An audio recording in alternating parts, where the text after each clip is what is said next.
Hello, everyone, and welcome to the Friday Harbor Film Festival for 2021. And Q&A for 3 films today. We have The Last Paddle, Black Stonefly, and Jenny and the Coho. So I'll just do a little round of introductions. Roger Williams of The Last Paddle is a producer, director, and cinematographer. He leads the Inspired Image Picture Company, which he created over 30 years ago and has grown into a leader in the film and television landscape. They're one of the largest rental and production service companies in Canada.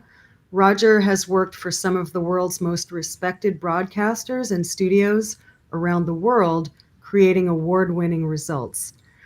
And we have Jason from, could you give a quick introduction for yourself? I know I was expecting the co-directors of Black Stonefly, Cody Lewis and Mark Rotze, Yeah, who Rotze. they collaborate on productions for content that tells stories, shifts perspectives, and visually enlightens audience. But before I introduce Michael, maybe you can just give a really quick introduction of yourself.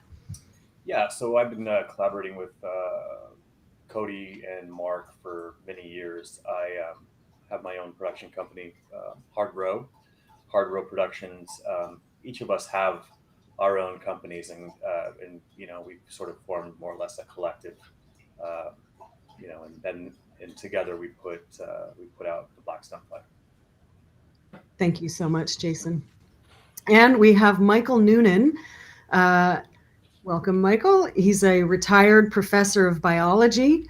His research has focused on neuroscience and animal behavior, and as a filmmaker, he is inspiring next generations with visions of the natural world to ignite their passion for wildlife conservation. So, congratulations to all of you, and a very big thank you for all of the time and effort that you have put into making these exceptional and important films. And I say that from the bottom of my heart. I really thank you for all of the incredible and passionate work that you are doing. And for anyone in the audience, please submit your questions. Just bring them on. So we shall start. And, I'm going to just throw this out there. There's this contrasting idea of nature for nature's sake versus, or it's an and or, nature for human's sake. But when I look in the eye of anyone who has been touched by the magic of nature, I can tell that they have benefited and have come alive with an absolute respect for the well-being of nature for its own sake. And I raise that because I believe this is at the heart of each of your films, but also in the context together, Black Stonefly really seems to give wings to that idea. So I'd really like to hear, each of your thoughts on this idea of, what is all this love for nature for? For itself, for us? How does it tie in? Who would like to go first? I think I'll probably jump on this since we're segueing kind of perfectly. I think that the outdoors or fly fishing in particular has as a sport sort of existed in a vacuum that has not been very welcoming or inclusive of minority participation. And so with Gion's ambassadorship and what he stands for, it was important for us to give access or give a vehicle to that message, which is that, like you said, the perfection and majesty of nature should be a gift that everyone can share, regardless of socioeconomic background or race, gender, etc. Thank you, Jason. Really appreciate your words. All right. Well, who's next? Nature for nature, nature for humans. Nature for everybody. Nature for nature, nature for everybody, for sure. We're all connected, so we should cherish nature and take care of it and just enjoy it. But be a champion for it, be a safeguard for it. We need nature, and nature needs us. No question. Well, here, I totally agree. And Heather, it's so interesting the way you posed that question. You know, nature for nature, I'm a huge advocate of that point of view. But the way you posed the question was, if you mentioned so many people are inspired by their experiences in nature. So it's sort of a feed forward relationship. We have to preserve nature for nature, but we obviously benefit from it as almost selflessly. It's feed forward. It's fantastic. Thanks, guys. Yeah, it seemed to be, it's a twofer. You do one, you get the other. The twofer. We need each other. It's a beautiful thing. Hey, maybe that's the the definition of, excuse me, a functioning ecosystem, right? Yeah. Okay, well, I'm going to jump to Roger. Rivers are the arteries of the planet. Mm-hmm. What do you have to say about that? Since you traveled the planet and made a film about it. Yeah, exactly. Well, that's kind of the way we see it, that, if you have healthy arteries, healthy rivers, you have a healthy system, right? And if you junk them all up, you're going to have a problem. And we've certainly seen that in a lot of places. And that's why we, really believe in river restoration, river conservation, and that type of messaging to get out to the world to help save the rivers, really, because we save the rivers, we save ourselves. We all need water. Yeah, you sure did a good job of defining that in your film. Thank you. Oh, absolutely. Yeah. Anyone else have any ideas about, rivers being the arteries? Yeah, I wanted to thank Roger. That's such a beautiful film, and it was inspirational the way you made it worldwide. To the contrast between those really polluted, over urbanized scenes with those natural scenes was really a brilliant move in the film, and drawing the connection among them as each of them are arteries, some healthier than others. Really, really fantastic. And what a beautiful metaphor, arteries of the world, arteries of the earth. We encounter rivers so often, as we drive around, as we move around, but the amount of actual water that's in our rivers is a very small portion of the total water on the earth. But it's the critical portion of water that is on the earth. Our lakes won't be clean unless our rivers are clean, and our oceans won't be clean unless our rivers and lakes are clean. It's the right place to focus, Roger. And actually, all of us. All this whole collection has been focused on streams. Absolutely. Jason, what do you think? That was kind of posed as a physical question, rivers being the arteries. But if you bring that into the sort of cultural or social realm, there's also an artery there from the rivers in the context of the film you produced. I mean, I think that reflexively, or reciprocally, like, obviously the health of the water is impacted by what we do and don't do to it. Such is true for the person, and what the water can give back to an individual, and just the connection in this case, Gion's connection with the water, with the river, with the natural world, has fed him in a way that's brought I think a level of health and happiness to him and his outlook on life. Right. Thank you. So I'm going to jump into a question that looks at something that's going on globally with rivers and hydropower. And then after that, I'd like to just open it up for you guys to elaborate a little bit, more personally on each of your films. But I have a concern that globally, we're looking at climate change and increasing population growth, all of it. And there's global initiatives and also national and local initiatives to increase the amount of hydropower generation around the world. And, some might look at that and say, well, how much sense does that make? We're looking at less snowpack, less river flow potentially as things continue to warm.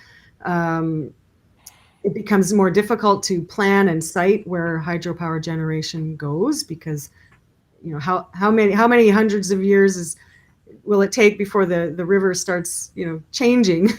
So there's some practical issues there. But do any of you have any thoughts about, well, there's the other point that hydropower is generally dubbed as a clean and green source of power, but now studies have shown that there's quite a bit of methane associated with hydro generation. So, we're still learning a little bit about some of this stuff. But how do you guys feel that there's a very large scale planned hydropower initiative to increase the amount of hydropower in the world? And, Roger, I'll throw this to you because you did interview some people about that and seem to cover this issue.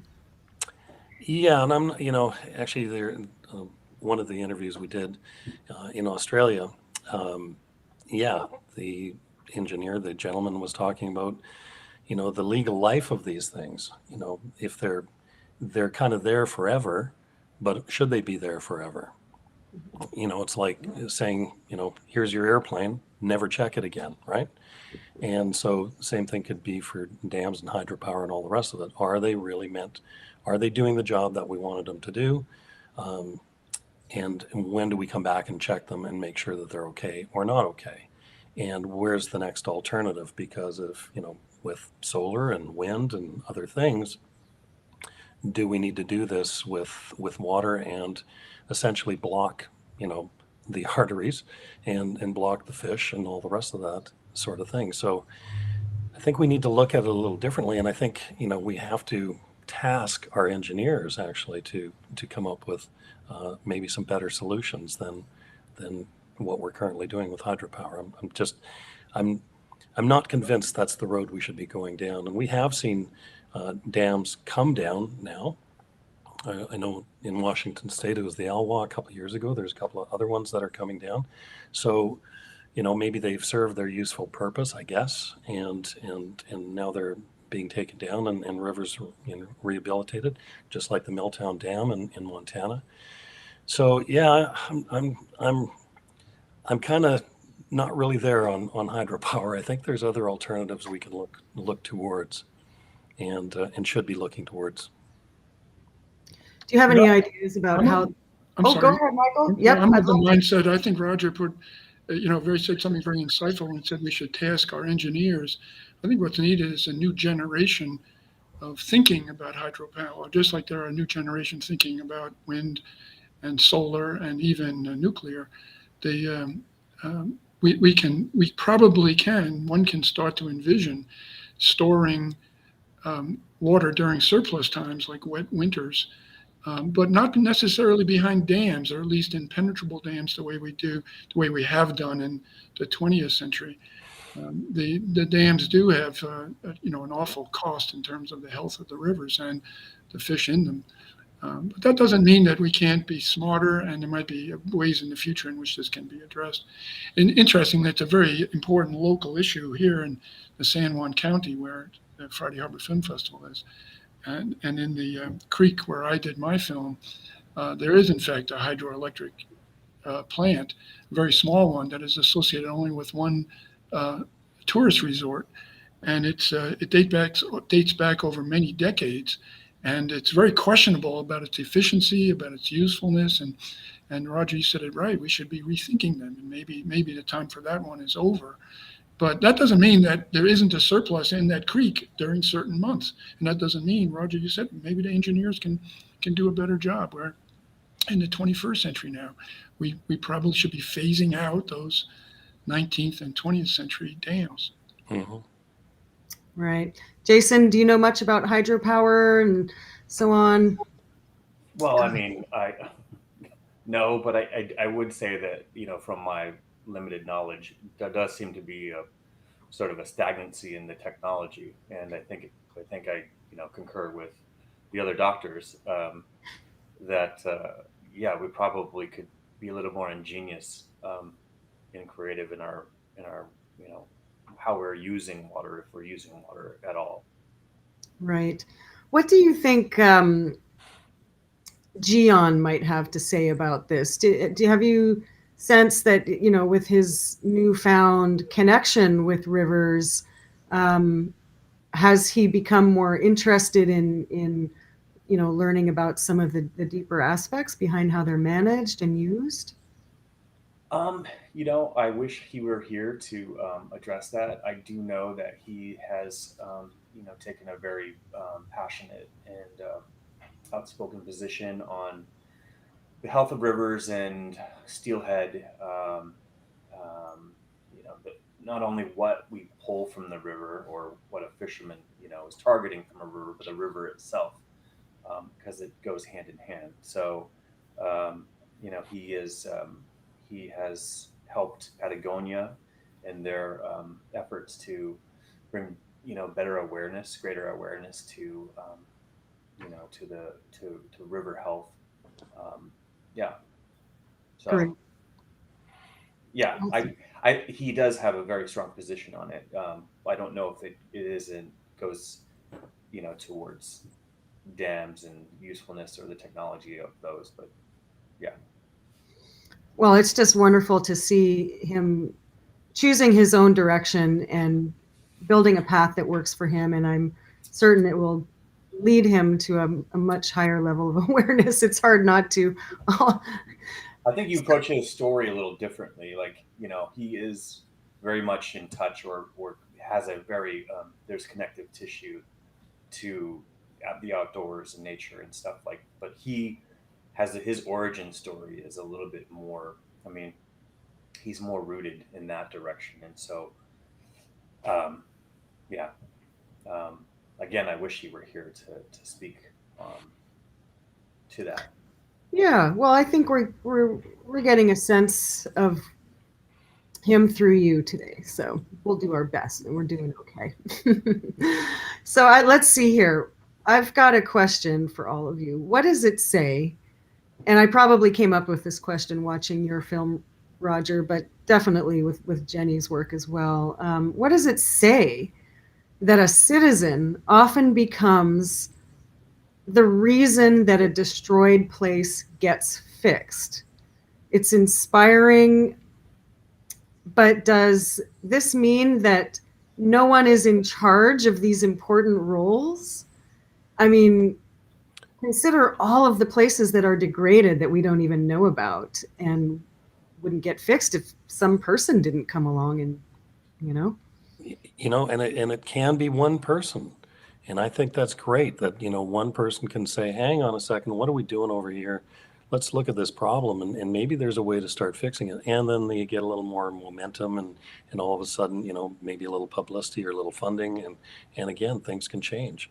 But, you know, everybody has a voice, and we need more people to speak out about things that they're passionate about, and helping nature and reviving where you can, and just changing it up. But yeah, you know, the power of one, right? It's amazing what one person can do. You can start a film festival. You can, you know, you go out and do a documentary. You can do all kinds of stuff and create that awareness that we all need. It really works. I mean, is this just not a pipe dream, huh? I think it really works. I mean, you know, my central character, Mark Angelo, he was really responsible for in our area, Britannia Creek, which was a very polluted creek due to mining, and which killed a big chunk of Howe Sound up and around Vancouver. And he fought and fought and fought for decades. And he was able to, you know, pull people together, pull government together, along with educators and engineers and First Nations, and, you know, and he just addressed the problem over and over and over again, to the point where it's not perfect, but it's much better. And, you know, Howe Sound is coming back, and there's whales and seals and dolphins back in it, and it's incredible. So that was one person who just stuck with things, and knew that there was a problem, and knew that there's ways to fix it. And that's what he was able to achieve. And again, he pulled in a lot of people along the way who believed in what he was doing and the messaging. So, but again, it started with one. And I've seen that in other places in the world where, you know, one person just is really passionate about a problem, and it goes, we can fix this, and they just stick with it, and they make change. It's Heather, almost, I love the way you. I'm sorry, so hard. Sorry, Heather. I oh, spoke over please you. go ahead, Michael. Yeah, I I know. love the This way leads you right in. posed the question, because all three of us our films are about the actions of one person, and the story of one person. And there's a saying that you should never doubt that one person can change the world, but the corollary is that in fact it's almost always only one person who changes the world in some exceptional way. And I have two ways in which mine did, because you'll see in my film, Jenny, who has really been instrumental in saving this one creek, she herself was inspired by Jane Goodall. So Jane Goodall has changed Jenny, and Jenny went on to sort of be, to do her version of Jane Goodall's inspirational life story. And Jenny herself, she now makes a living as a librarian, but she spends her non-library times continuing as this marine biologist who just will not let go of these fish, these last few fish that are holding on to this creek. And the creek is getting better and better over the last few years as a result of this one woman's tenacity. It's amazing. Truly. In your film, Michael, Jenny said she talked about having had 3 kids, didn't have time to travel so much anymore. Yeah. So she ends up, on Orcas and kind of stuck. And that really was what allowed her to take on this project so fervently. And she felt like it was her destiny to have that circumstance. And I noticed that. In fact, I kept trying, as I was developing the film, making the story about her, and she kept telling me, no, it's about the fish, it's about the fish. It's the first thing she said, and it's the last thing she said. She didn't want the story to be about her. And I said, no, it's about you and the fact that you're doing this, that you're pulling this off. And I don't think she would consider herself stuck on orcas. I think that, and in fact, she's delighted to have had this path through life. But yeah, she's gone from Antarctica and Alaska to these extremes of living underwater, essentially in frigid, cold conditions in this very heroic life. But now she's a very contented and very successful mom who works as a librarian. But this inspirational person is still inspirational in this tenacity on this creek, and it inspired me to aim a camera at her and then just let her speak. It was great. Now, I'm also, we spoke briefly about this before the recording started, but I'm curious to know what you think about the level of awareness of this creek in the San Juan Islands in our community. How would you gauge that level of awareness here in our community? Well, not nearly enough. In fact, I think all 3 of our films, I hope, will raise awareness. And Heather, I think that awareness is now up to you. You have to include it in the film festival in the first place. Guys, in my case, this film and the location of this film is only a few miles away from where Heather and I are speaking. So this is a local issue. And we would love to find a way, in addition to the film festival, but through the film festival, to reach audiences, even on Orcas Island, the next island over from where we are, where that Cascade Creek is located. Most people don't know that how critical it is. This is an environment, everybody who's listening, this is an environment that surrounded by orcas, and the focus on salmon cannot be overstated. And this is the only creek in the county in which salmon breed. All the other salmon from around here have to come from elsewhere. And most people are unaware of it. My next door neighbor is unaware of it, so I hope you're watching. Michael, I was unaware of it. We've got to do a better. And you're a avid conservationist, yeah. And so we have to figure out a way to spread the word. I think I'll wear a placard or something. When I go to the grocery store, I'll wear a placard. That's a great idea. Okay, let's see now. Let's go around the board, and I'd like you guys to just, Jason, Roger, just talk a little bit about your film, maybe your insights on what it really means to you.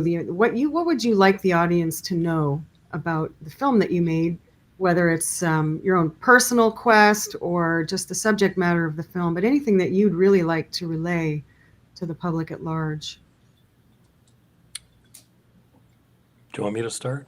Sure. Yeah.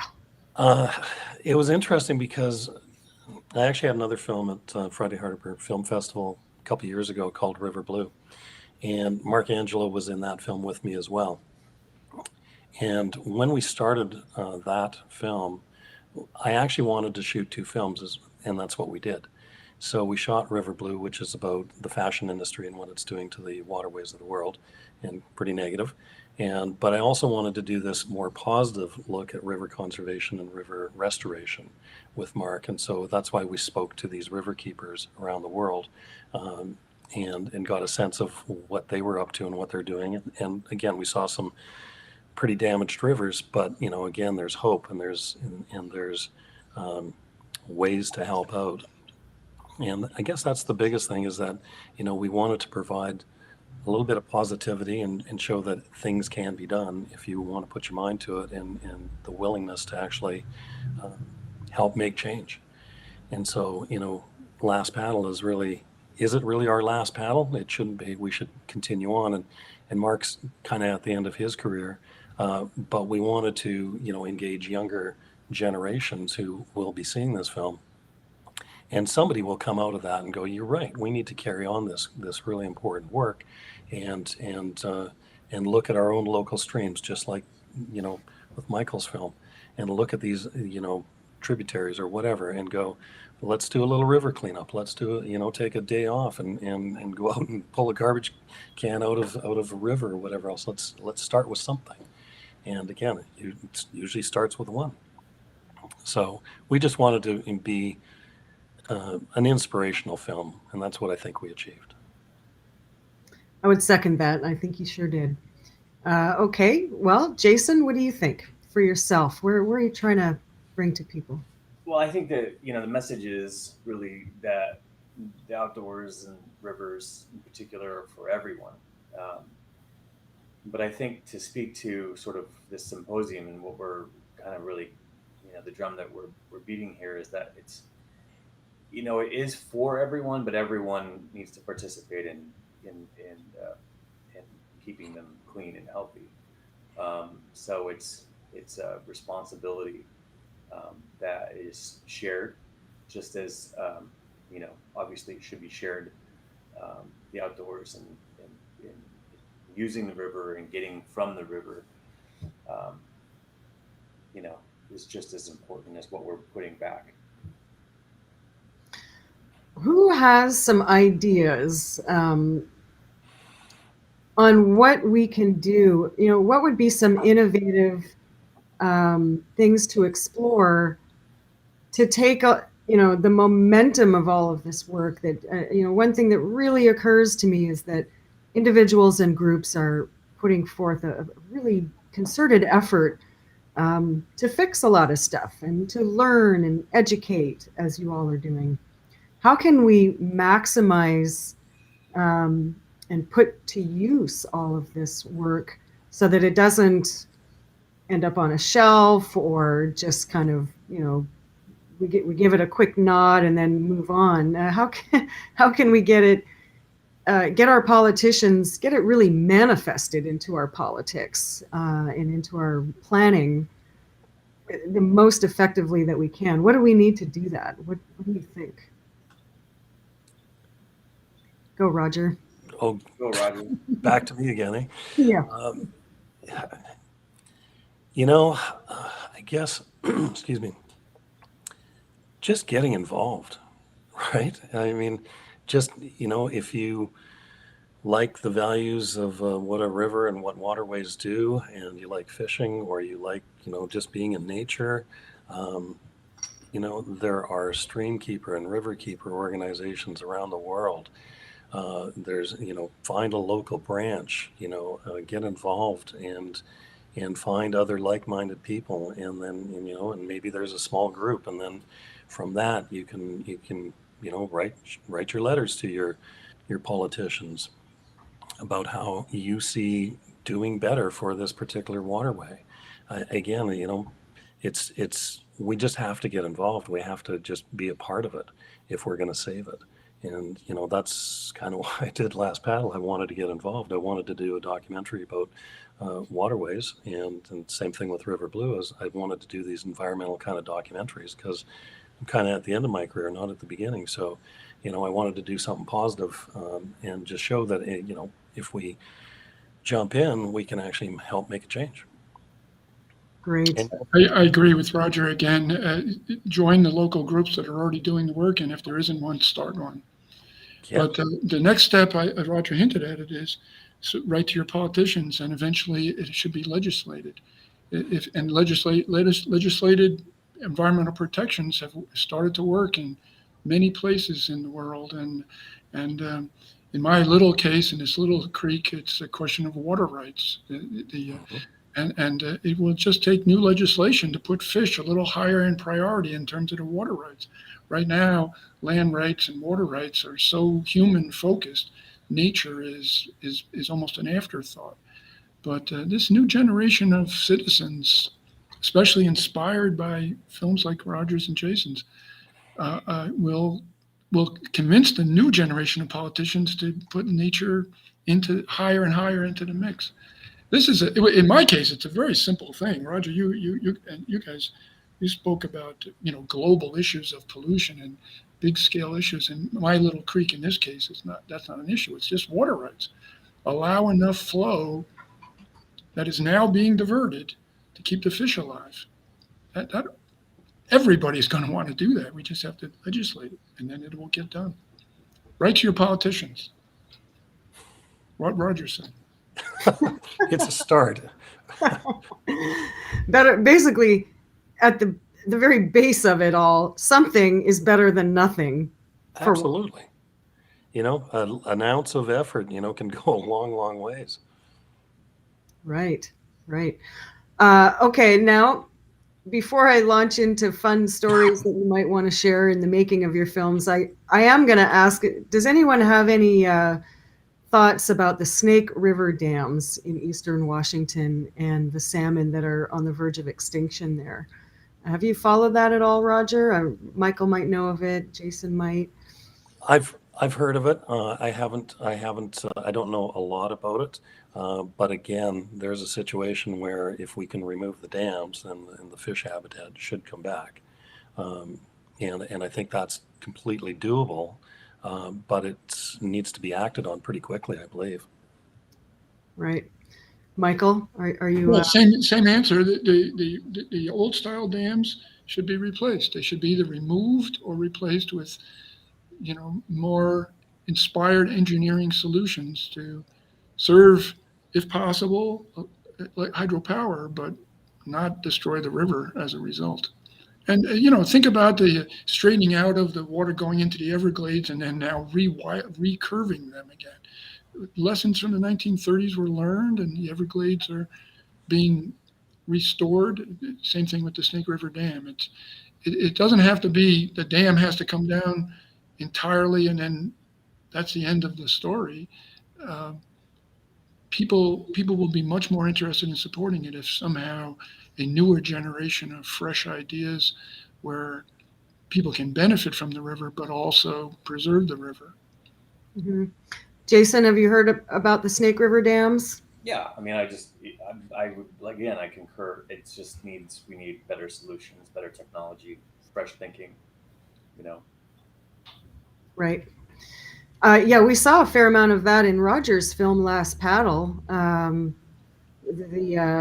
Seoul, Korea, the river that was put into a culvert. I mean, can you tell us about that? But think of the political will that mayor kind of exerted to do that, because there's a freeway, and who wants to tear up a freeway? You're trying to move people around and all the rest of that. And he just got into that and said, well, no, this is wrong. Let's pull that freeway down. Let's divert people and things, and let's refine the creek, which is buried in concrete, and to, you know, reestablish that and get some fish down there. And again, they get about 500,000 visitors a week going into the, you know, to that little stream and learning about it. And how fantastic is that? But that was a politician that, you know, really saw the benefit of doing what he was doing, and now the people, of course, love it. I'm sure at the time it was very stressful, and there's a lot of opposition to it. But thank God he stuck to it. Fantastic job. That's a classic story. Maybe this is a bit of a North Star for many other projects around the world to look to for those qualities. Well, I know in Vancouver they've daylighted a creek as well, and have brought it back, and fish are coming back to that particular stream.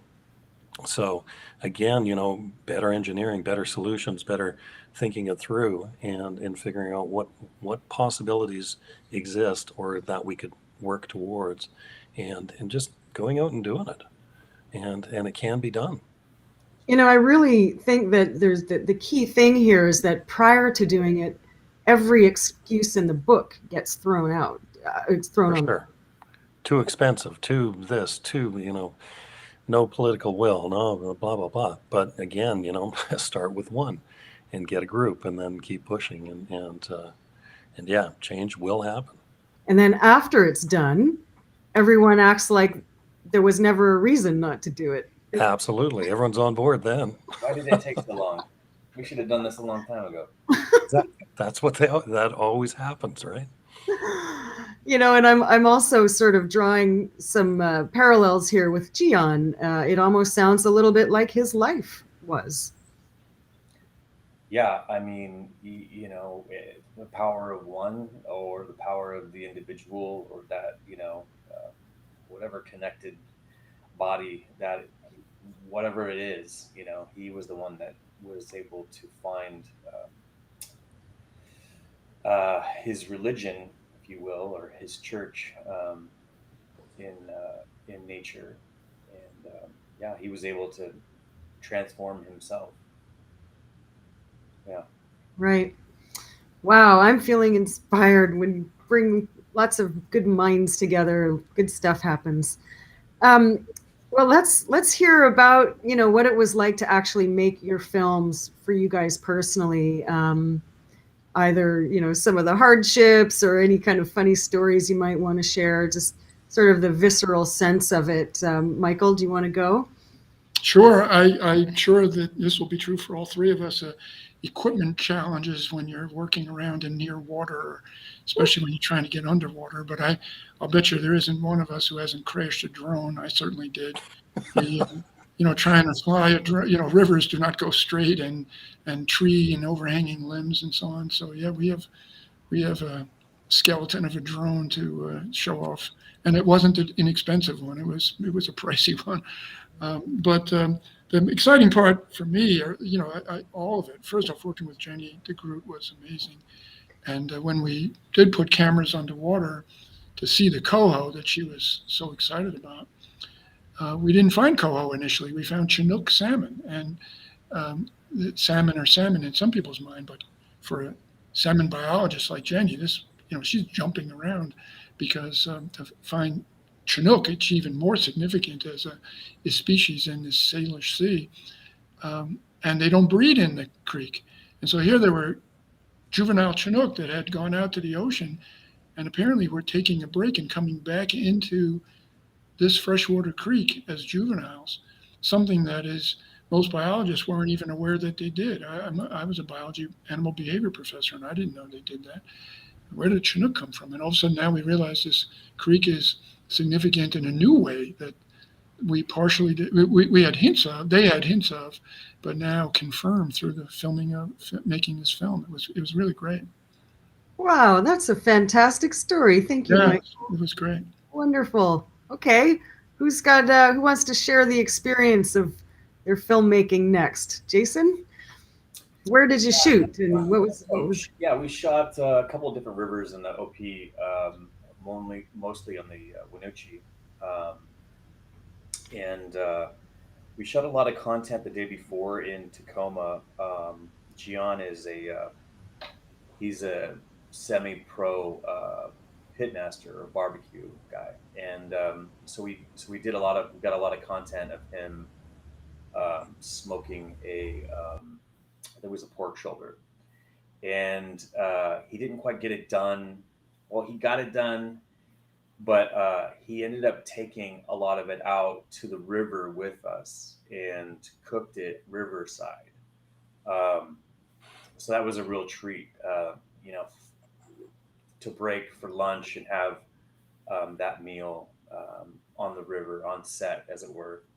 Um, and also, you know, obviously the camera aspect, when you have a, you know, $30,000 red camera within a half inch of a running river is a pretty harrowing experience, especially for the owner of the camera and a person who had no experience being, you know, waist deep in a river, wearing waders, trying to balance or, you know, sort of wedge his feet into, you know, the riverbed. Yeah, it was a pretty sharp and drastic learning curve. It doesn't show in the film. You did a great job. Yeah, nerves of steel, hands of, yeah, totally. But yeah, that was, yeah, it was a great experience. I was actually in the river fishing for a lot of the time because we wanted to get that, obviously that connection, that shot of landing the fish. We had we thought we were going to put a disclaimer on the video or on the doc that said no fish were harmed during the making of this video. Actually, no fish were caught at all, because that's just the way it goes sometimes. So I was out there trying to do this, as you know, trying to get the fish on, but didn't happen. I was actually glad for that myself. I'm kind of a let the animals be type of person, but still, your film, it was beautiful. Well, I think we are kind of glad it didn't happen, and I think it speaks to the realism of you know, sort of the state of affairs. I mean, really, the steelhead population is so sorely and egregiously diminished that you know, people like to think, well, you go out and you go fish, and you know, you get this trophy that you put on Instagram, and that's really not the case. And you know, and that's a good and bad thing. You know, it's like, you know, the experience of having a fish on and bringing it in, and you know, and hopefully you're releasing it. I mean, that's really the cornerstone of this whole conservation thing, is catch and release, and preserving you know, the health of the river, and that, you know, in the fish population. But yeah. Well, what I picked up from your film is that it's the peace and growth that Gian experienced was not derived through an exploitative activity. It didn't rely on the exploitation of the river. Yeah, and if you really wanted to think metaphorically about it, like Gian is the fish, right?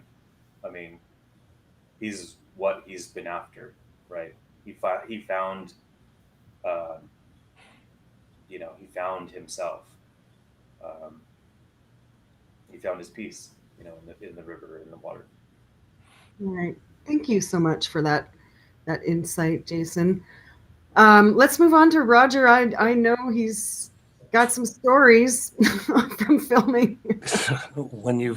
I've traveled a lot in this world, and I've seen a lot of good, and I've seen a lot of really bad. And certainly when we're filming with Last Paddle, there's one thing that we can't bring across in our images, and that's the smell. And some of the smells that we smelled were absolutely horrific. I mean, the smell of, you know, turpentine and chemicals and just devastation. It's horrific.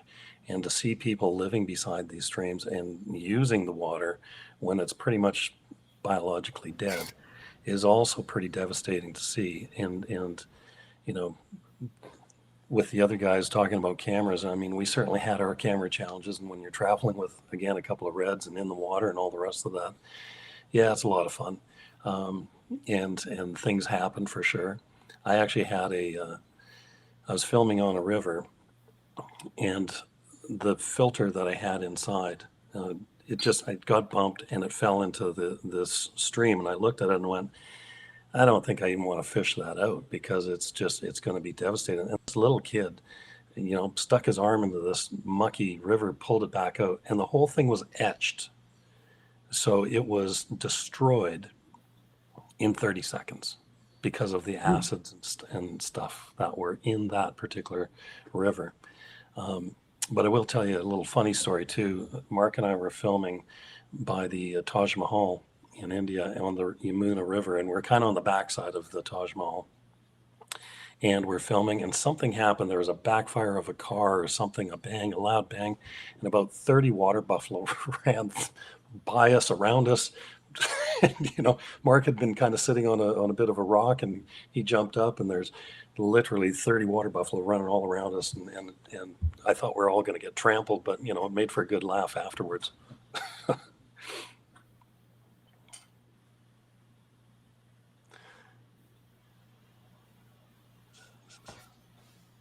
Oh, lost our audio. Just, am I muted? No, you're there. There we go. Well, let's see. I guess it is kind of time to wrap up. So, well, let me just ask, where do you want all of this to go? We've kind of covered that people can self-energize and get involved with their community and so on. What are your next steps? And we've got about a minute or two maybe here, but where are you each of you headed next? Michael? I'm going to continue. So glad for asking. I'm continuing to work on films locally focused here in the San Juan Islands, and I've got two underway, and so look for me next year in next year's film festival. And they're all environmentally focused. Looking forward to that. Perfect. Jason? Well, we're heading to Austin next week. So just spreading the word of the Black Stonefly, Gian Lawrence. We have a feature in the works based on his life. So yeah, just really celebrating what we've done and hoping that we can, excite other people into spreading the word of inclusivity in the outdoors and yeah, telling the story. Great. How about you, Roger? Well, I'll just continue to, focus to get Last Paddle out there and into, educational distribution and broadcast distribution and all that kind of stuff.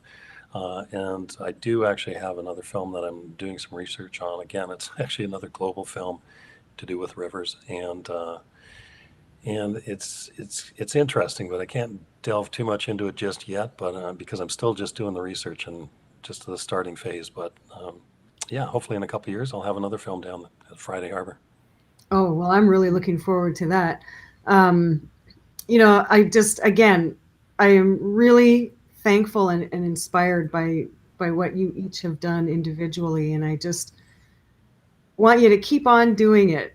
Just keep on doing it. And please keep telling us what you're doing and stay in touch with us. And Michael, you live here, so I know I'll get to see you. But, for Roger and Jason, if you're ever here, please stop in and let us know here at the Friday Harbor Film Festival that you're around, and maybe we can do an additional interview or whatever. But just the work that you're doing is tremendous and educational. And I'm so thankful that you are out there doing it. So. And also, just one last thing, since the Snake River Dams is a really major issue right now in the Northwest, there's a film that we're showing on Tuesday that starts at 7:30 called Co-Extinction. It's about the southern resident killer whales, and the Snake River Dams is a big part of that. We have a guest who is a retired